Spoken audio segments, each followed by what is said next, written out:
The theme for the final challenge is garden. You need to make 2 different pies, and none of your fillings can be baked. You have 90 minutes on the clock.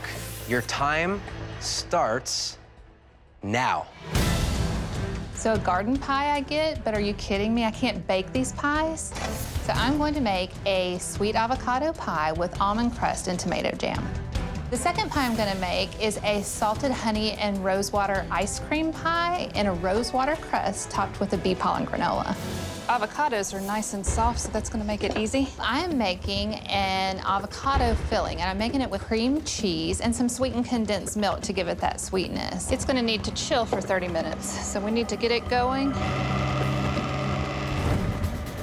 I'm making a rustic farmer's strawberry basil pie, topped with fresh strawberries, a sugar glaze, basil leaves, and then drizzled with a vegan cream cheese frosting. Second pie, we thought that we would make a pie crust that almost looked like a flower pot. We're gonna fill it with a dark chocolate ganache, and then we're gonna top that with little fondant radishes with mint leaves on top.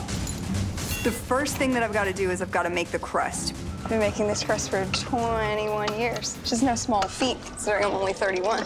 One of the biggest challenges with no bake is making something that you want to eat the whole thing of. It means you have to add more flavor. That's a 1. We're gonna make both pies from the same pastry dough, but add a different flavoring to each. So for the ice cream pie, we'll add rose water, and for the avocado pie, we'll add almonds. I hope this bakes up okay. We aren't cooking the inside of the pie, so we're going to have to blind bake the pie crust with pie weights. Blind baking has always been a bit of a challenge. Sometimes the pie crust can sink down in the pan, and sometimes it puffs up in the pan, and you don't really know what you're going to get. Okay, these are going in the oven. I'm gonna go get things ready for the ice cream. The ice cream is honey, rose water, cream, sugar, of course, a little xanthan gum as a stabilizer to make it creamy. Scott is an ice cream master with liquid nitrogen. Is it freezing like it should? It's setting up well. How is it? Huh? Really good. Are you gonna bake the granola? Yes, we have to bake it. The granola is sunflower seeds and bee pollen, oats, and honey. And then you're gonna spread that out and let it bake. Oh my goodness, we gotta get started on the tomato jam. I've got to get on the tomato jam. I have forgotten all about it. The pies are in the oven, they're blind baking, and all I can think about is the bottom cooking? So I check in the oven and my heart immediately sinks because the bottoms of the pie crusts are not cooking through the way I expected to with the pie weights in. It's not cooked on the bottom. We got to get these weights out.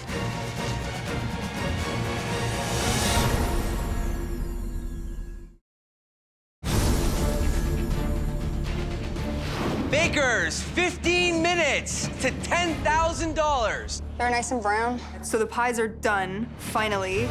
We're making a dark chocolate ganache, which is actually just made of coconut milk, melted dark chocolate, and vanilla extract so that it comes up really smooth and creamy. It's so rich. The second filling is a really rustic, hulled raw strawberry filling with whole leaf basil. I decided to get an actual simple syrup going on the stove with some vanilla in it to complement the sweetness of the strawberries and sort of cook out their sugars. You don't have to whisk it that vigorously, but just make sure that the cornstarch is getting mixed in and get it to come up to a full boil. I add some agave sugar just to try to mellow it out a little bit. I add the sugar glaze to the strawberries and I'm stirring it up. I really want it to look rustic. I want it to look like you went out to the garden, you picked fresh ingredients and you just put it together in a crust. Do you think they look too rustic? No. As soon as I add the hot sugar to the berries, I realize I'm gonna have to work a lot quicker than I thought I was going to. The tomatoes are the highlight of this avocado pie, and if they don't make it on there, it's gonna be very bland. It's got sugar in it, cayenne pepper for a little kick to set this thing off. 1 tablespoon of cornstarch, 2 tablespoons of water, and make a slurry, please. So I've got Scott adding a little bit of a cornstarch slurry to thicken this thing up a bit. And if it doesn't start thickening soon, I'm gonna get you to double that up again. Granola, where are you? Ah, granola got toasted. I'm assembling this ice cream pie first by drizzling a little bit of honey down in the bottom of the crust and then filling the ice cream. And then on top of that, I'm adding that great crunchy bee pollen granola. How's the avocado, Scott? It looks very green. I really want to see avocado cream. I mean, think about avocados like it's butter that grows on trees and it's delicious. How is it gonna set up? We don't want avocado soup. The fondant radishes we make by taking fondant, rolling into little balls, and then we're gonna top that with mint leaves. What do you think? Should I color these with a beet or should I color them with food coloring? Beet would be cool. These look like radishes, right? Do you think these look good?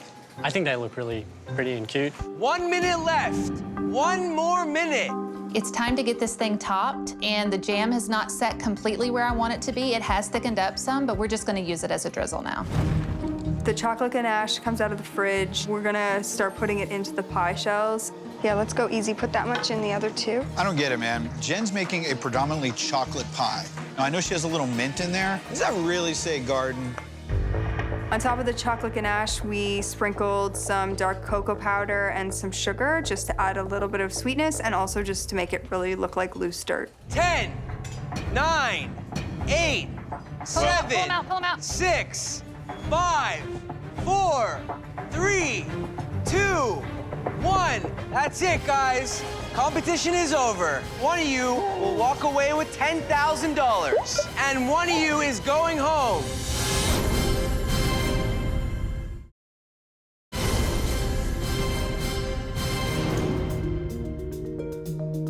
Meredith, Jen, I asked you to make 2 different pies following the theme of garden, and your filling must not be baked. Meredith, fill us in on your pies. We've had a salted honey and rosemary water ice cream pie. It's in a rose water crust, and it's topped with a bee pollen and sunflower seed granola. And the second pie is a sweet avocado pie in an almond crust, and it's topped with a spicy tomato jam. Meredith, I cannot imagine embracing the theme better than you did. Your garden has it all. It has fruit, it has vegetables, it has herbs, it has bees. You have bee pollen. I mean, you literally thought of everything. I think that the texture and the flavors in the avocado pie is incredible. I would eat a vat of it with a wooden spoon.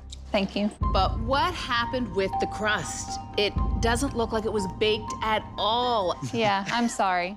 Jen, tell the judges about your pies. I made a flower pot mud pie with fondant and mint radishes and a rustic strawberry basil pie as well. This strawberry and basil pie, I found quite delightful. The basil and the strawberries, they work well together, and it was quite a pretty looking pie. Well done. Thank you. I took a bite of your flower pot mud pie and it was just like, oh, you're gonna bite me? And it just punched me in the face with chocolate. Like, it's such a huge flavor. It's just too much. All right, guys, it's time for our judges to decide who will go home with $10,000. 4 awesome pies. What do you guys think? I think Jen's garden and Meredith's garden are 2 very different gardens. I'm really impressed with Meredith, I gotta tell you. Bee pollen, rose water, avocados, spicy tomatoes. I mean, these are big, complex flavors. I think she really thought the textures through. I would order Meredith's avocado pie at a restaurant. The only problem with Meredith's pies are the crust. It was so doughy and undercooked, and it's gonna be hard to win a pie competition if you can't make a crust. I don't know about you guys. The thing about Jen's flower pot mud pie is that normal mouths can't handle that much chocolate. It's just too much. I like the chocolate, and I've been craving it all day.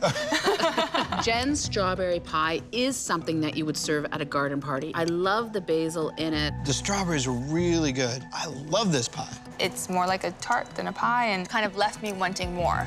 All right, well, have you guys decided whose pies you're gonna pick and whose pies you're gonna weed out? Yes, we have.